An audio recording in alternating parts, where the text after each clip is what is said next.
কার্ডটা ধরুন। স্যার, কার্ডটা আপনি রাখুন। আমি? তাহলে তুমি? আমার এটা দরকার হবে না।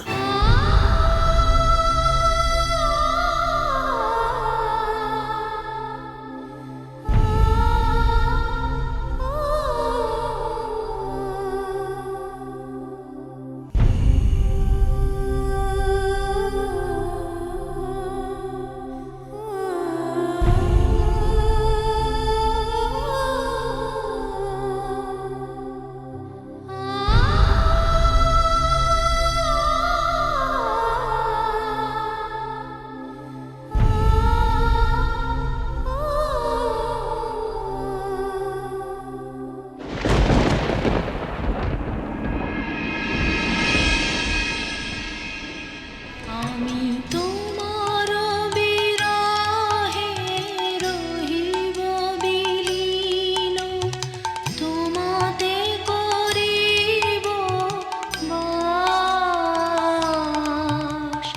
দীর্ঘ দিবস দীর্ঘ রজনী দীর্ঘ বরষ মাস। যদি আরো কারে ভালোবাসো, যদি আরো ফিরে নাহি আসো, তবে তুমি যাহা চাও তাই যেন পাও। আমি যত দুঃখ পাইব, আমারও পরাণ যাহা চায়। বলছিলাম উঠছি, হ্যাঁ,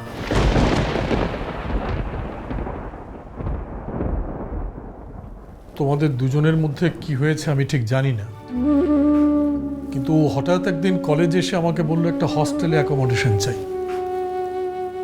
অ্যাকোমোডেশন না হলে ওর নাকি পড়াশোনা বন্ধ হয়ে যাবে, ওকে পলাশবনিতে চলে যেতে হবে।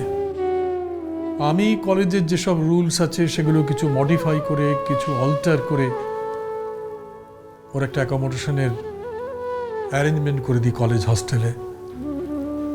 এখানে কত কি টাকা পয়সা দিতে হবে? হ্যাঁ? মানে কোনো চার্জের বিষয়ে কিছু বলেনি? না না, চার্জের কথা তো কিছু হয়নি এখনো। আর ও তো আমরা কলেজ থেকে বিয়ে করবো। স্যার, এই টাকাটা আমি বিয়ের করতে চাই। না, কিন্তু হিসাব মতো ও তো কলেজে অসুস্থ হয়ে পড়েছে না? এই টাকাটা আপনি অন্য কোনো নিডি স্টুডেন্টের ক্ষেত্রে বিয়ের করতে পারেন, বা কারো যদি অন্য কোনো ডিফিকাল্ট ট্রিটমেন্টের দরকার হয় তাহলে এই বাহার কোটাটাও আপনি অ্যাড করে দেবেন। ঠিক আছে, তুমি বলছো যখন তাই হবে। তবে চলো, কত কি চার্জ লাগে আমরা একটু খোঁজ নিই। চলুন।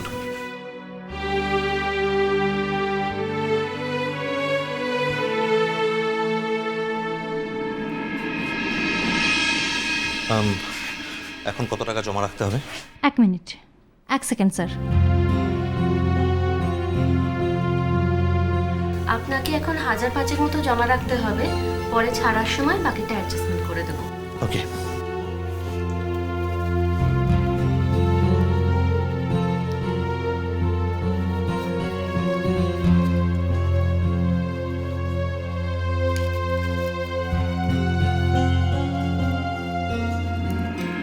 স্যার, আমি তাহলে আসি। ওর উপর অভিমান করে ওকে দেখতে আসবে না নাকি? কার্ডটা রাখো তোমার কাছে। আমি বলছি রাখো। বললাম যে স্যার, আমার এই কার্ডটা দরকার হবে না। আমি এখানে আসতে চাইলে এমনি আসতে পারি। আর একটা কথা স্যার, আমি যে এখানে টাকাটা জমা দিয়েছি এই কথা কাউকে দয়া করে বলবেন না। কাউকে মানে? মানে বাহাকেও জানানোর কোনো দরকার নেই স্যার। কিন্তু বাহা জানতে চাইলে আমি ওকে মিথ্যে বলবো কি করে? কথাটা গোপন রাখলে তো মিথ্যে বলাই হবে। সেক্ষেত্রে বরং সিম্পলি এড়িয়ে যাবেন, কিছু না বললেই তো হলো। আচ্ছা স্যার, আসি। যাও, আমিও বাড়ির পথে যাব। দুজনে দুজনকে পাগলের মতো ভালোবাসে, অথচ কেন যে এই অভিমান কে জানে। আর কখনো কি মিল হবে না ওদের?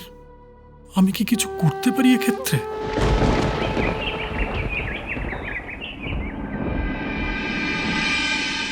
আমাদের সংসারটা চোখের সামনে ভেঙে যাবে, আর আমি বসে বসে দেখবো, কিছু করতে পারবো না। বাবা, আমি ওটির সাথে কথা বলেছি। ওর সাথে কথা বলে আমার পরিষ্কার মনে হচ্ছে যে বাইরে যাওয়ার এই সিদ্ধান্তটাও কিছুতেই চেঞ্জ করবে না। না, আমি মানলাম যে ভুলটা আমাদেরই না হয় হয়েছিল, তো তার জন্য তো ক্ষমাও চাওয়া হয়েছে। আর আমরা তো কেউ বাপু আর বাইরের লোক নই। ঠিক হোক ভুল হোক সব বাড়িরই তো লোক। তা বলে বাড়ির লোককে ত্যাগ করে সে চলে যাবে? বৌদি, তুমি ভাবছো যে ও আমাদের উপর রাগ করে চলে গেছে? মোটেই তা নয়, এখানে অন্য ব্যাপার আছে। এক্স্যাক্টলি, রাগটা তো আসলে বাহার ওপর। বাহা যদি ফিরে আসতো তাহলে তো এত কিছু হতোই না। 100 বার বাহাকে চোখের ওপর দেখলে অর্চি কিছুতেই ওকে ফেলে রেখে চলে যেতে চাইতো না। আমরা নিজেরা গিয়ে ওইভাবে বলার পরেও বাহাজ আমাদের ফিরিয়ে দেবে, আসবে না, আমি তো কল্পনাও করতে পারিনি। আমার মনে হয় দাদা ভাই ওকে গিয়ে নিয়ে এলে ও ঠিক আসতো। এটা কি কথা বলছো রূপ? অন্যায়টা তো বাহাই করেছে। বাহা অর্চিকে ভুল বুঝে এখান থেকে চলে গেছে। আবার বাহাই অপেক্ষা করে থাকবে কি কবে অর্চি গিয়ে ওকে ফেরত নিয়ে আসবে? তা কি করে হয়?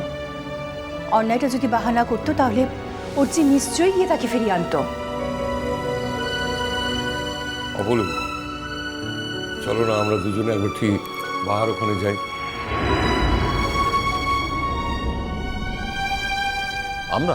হ্যাঁ, গিয়ে মেয়েটার কাছে ক্ষমা চাইব। ও তো আমাদের সন্তানের মতো, ওর কাছে ক্ষমা চাইলে তো আর মহাভারত অশুদ্ধ হবে না, বলো?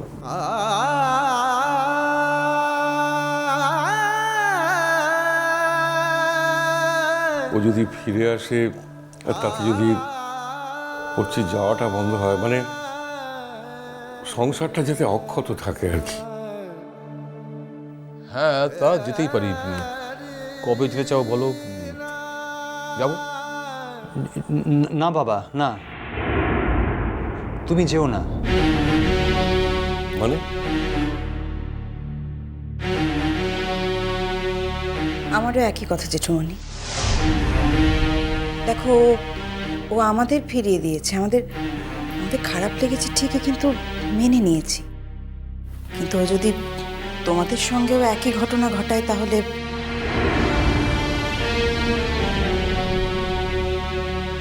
হ্যাঁ, সেটা তো আমরা মানতে পারবো না বাবা, আমরা এটা কিছুতেই মানতে পারবো না। আমাদেরও ফেরাবে না। এ বাড়িতে ওর সঙ্গে আমার তো একটা আলাদা সম্পর্ক।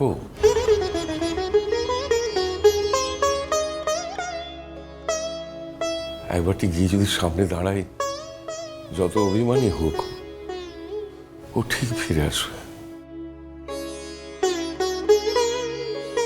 তুমি ভুল ভাবছো বাবা। আমাদের বাহার আগের মতো নেই গো। ওর মধ্যে আমি অনেক অহংকার দেখেছি, জানো তো। আর আমার মনে হয় এটা শিক্ষার অহংকার। আমি ওর মধ্যে অনেক ঔদ্ধত্যও দেখেছি। না গো, ও একেবারেই আগের মতো নেই। বাহা কেমন ছিল বলো? যখন কান্না পেতো জোরে জোরে কাঁদতো, যখন হাসি পেতো হাহা করে হাসতো। না গো, একদম বদলে গেছে বাহা, একদম। আচ্ছা, আমাকে একটা কথা বলতো। ও যখন প্রথম এই বাড়িতে এসেছিল তখন তো আমাদের ছেলের বউ হিসেবে আসেনি। তো তার মানেটা কি? তার মানে শুধুমাত্র অর্চির বউ হিসেবেও আসেনি? ওর সঙ্গে তো আমাদের আরেকটা অন্য সম্পর্কও ছিল নাকি? তা অর্চির উপরে যখন ওর এতই রাগ হলো, তখন নয় অর্চির সাথে কথা না বলতো, অর্চির ঘরে না যেত, তুই আমাদের সঙ্গে এই বাড়িতে থেকে যেতিস। দুম করে বাড়ি ছেড়ে চলে যাবার কি ছিল আমি তো বুঝলাম না। ওটাই তো অর্চি কিছুতেই মেনে নিতে পারেনি, না হলে ও নিজে গিয়ে বাহাকে ঠিক ফিরিয়ে আনতো। ও চলে যাওয়ার সময় ভাইয়া কতবার করে বারণ করেছিল তোমাদের মনে পড়ছে কারোর? যাকে সাঁঝবাতি বলছি যে অর্চি কি করছে গো? অফিস বেরোনোর জন্য তৈরি হয়েছে নাকি? বাবা যা মুখ করে থাকে না আজকাল, আমার কথা বলতেই ভয় করে। মিষ্টি কুটু মিষ্টি কুটু মিষ্টি কুটু